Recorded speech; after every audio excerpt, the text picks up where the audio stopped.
La cuisine dans les pays en voie de développement dépend principalement de deux ressources énergétiques, le bois de feu et les énergies fossiles. Chaque année, la pollution de l'air intérieur liée à la combustion du bois énergie est responsable du décès de 1,6 million de femmes et d'enfants, soit un décès toutes les 20 secondes. Par ailleurs, les énergies fossiles représentent un coût pour les ménages et contribuent, par les émissions liées à leur combustion, au changement climatique. De manière générale, ces énergies sont consommatrices d'argent et de temps pour des ménages.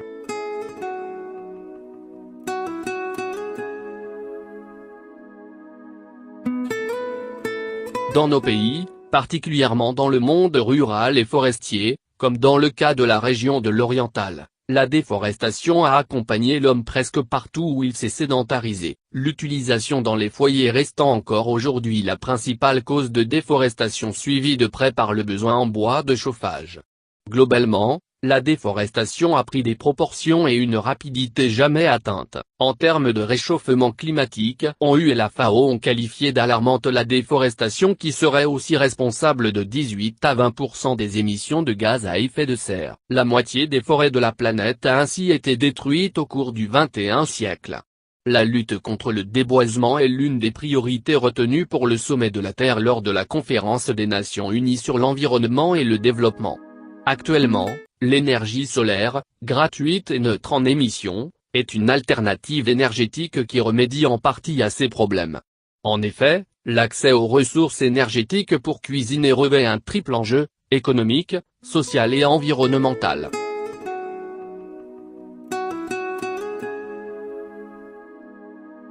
Face aux pressions sur la forêt liées à la croissance démographique et aux difficultés que connaissent les pays en voie de développement, les cuiseurs solaires font partie d'un ensemble de solutions durables et accessibles à tous.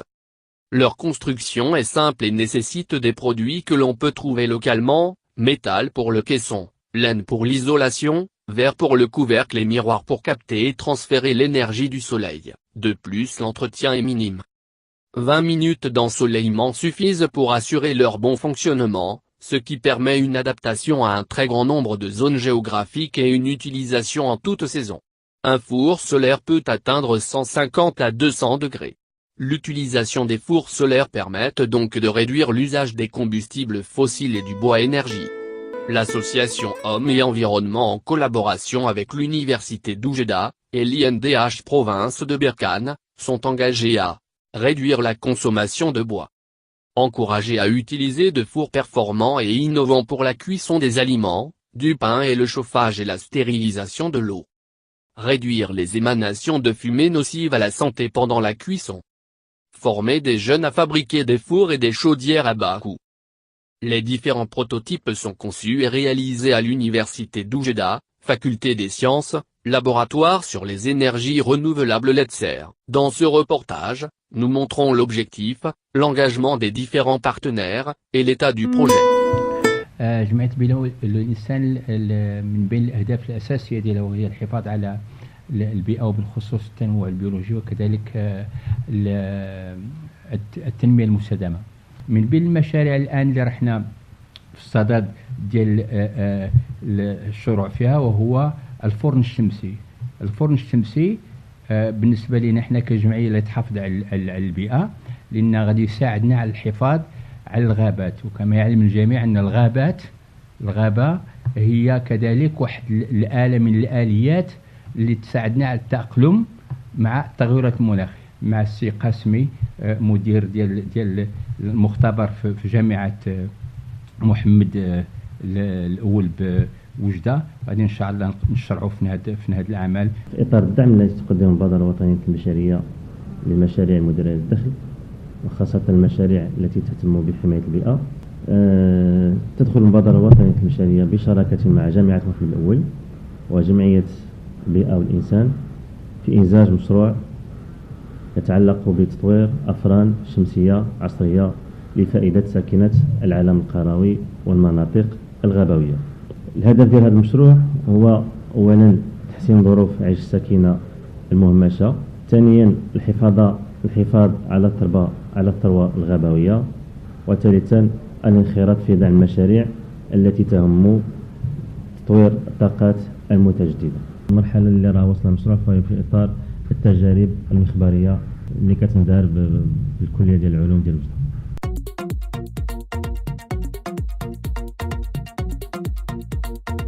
هذا المختبر هو بصدد الإعداد لصناعة فرن منزلي يشتغل بالطاقة الشمسية لفائدة الساكنة القروية، وسيكون هذا المنتوج الجديد إن شاء الله بمثابة بديل لاستعمال الحطب، الشيء الذي سيساعد على الحفاظ على الغابة.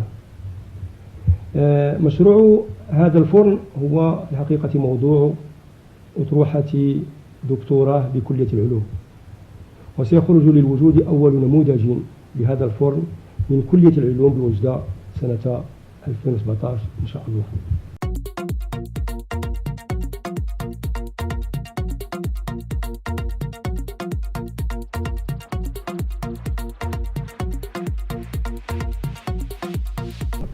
Alors, dans le laboratoire, notre équipe de recherche qui est matériaux électroniques et énergies renouvelables, on essaye d'innover dans le domaine des énergies renouvelables et proposer sur le marché des équipements solaires, surtout le photovoltaïque, fiables et de bas coût.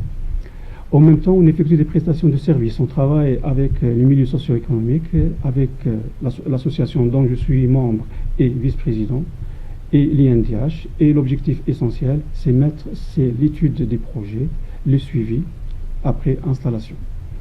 Alors tous ces travaux, en même temps, nous avons impliqué des partenaires. Nous avons des partenaires étrangers et des partenaires nationaux. À l'étranger, on travaille avec la France, avec l'Allemagne, et des partenaires africains, par exemple la Tunisie, le Cameroun et actuellement le Bénin. Tous ensemble, on essaie d'innover dans le domaine des énergies renouvelables qui intéressent le continent. Alors actuellement, en 2016, en partenariat avec l'association et l'INDH, province de Berkane, nous avons pris en charge un projet qui concerne le pompage avec une puissance de 15 kW.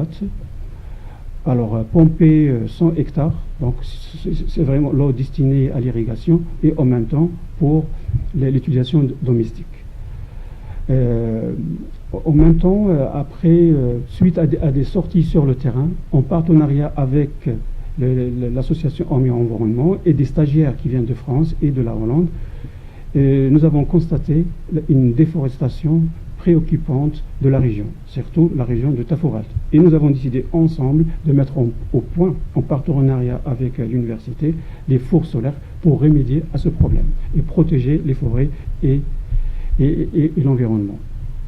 Alors ce projet, actuellement, nous avons terminé l'étude par les doctorants, parce qu'il fait l'objet des stages et des sujets de thèse des doctorants. Nous avons terminé l'étude et nous sommes en phase finale de test des différents blocs qui forment ce prototype. Alors maintenant, je vous invite à suivre les étapes de réalisation de ce projet. Comme j'ai dit tout à l'heure, tous les blocs de notre système des fours solaires sont expérimentés sur ce banc de mesure. Par exemple, ici, on voit des cartes. Par exemple, des cartes qui sont réalisées par les doctorants. Par exemple, là, nous avons un bloc de puissance, un bloc de contrôle. Et bien, à l'aide de ce banc, là, on peut déduire l'efficacité et le bon fonctionnement, comme le montrent ces deux signaux de ces deux cartes.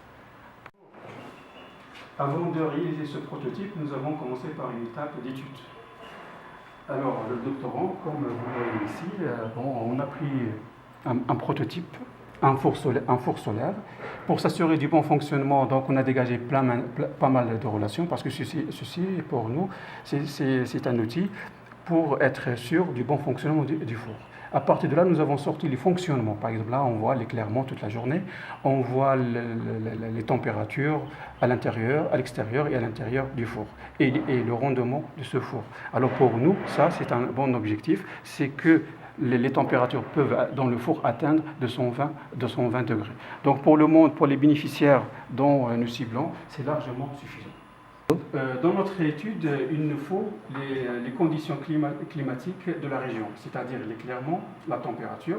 Et bien, ici, nous avons mis une station météorologique pour extraire toute la journée et même toutes les saisons les caractéristiques de l'éclairement, comme le montre cette figure. Par exemple, là, on voit qu'on peut vers midi atteindre 900 watts par mètre carré, et les températures, là, c'est une température qui varie entre 25 jusqu'à 40 degrés pendant l'été. Alors là, le doctorant, il a mis au point un système de pilotage et en même temps de supervision. Par exemple, à partir du laboratoire, à l'aide de cette carte, on essaie de communiquer avec les différents systèmes, donc aussi bien pour l'installation de pompage et pour les forces solaires. Et à partir de là, on peut suivre le bon fonctionnement et peut-être résoudre les problèmes à distance.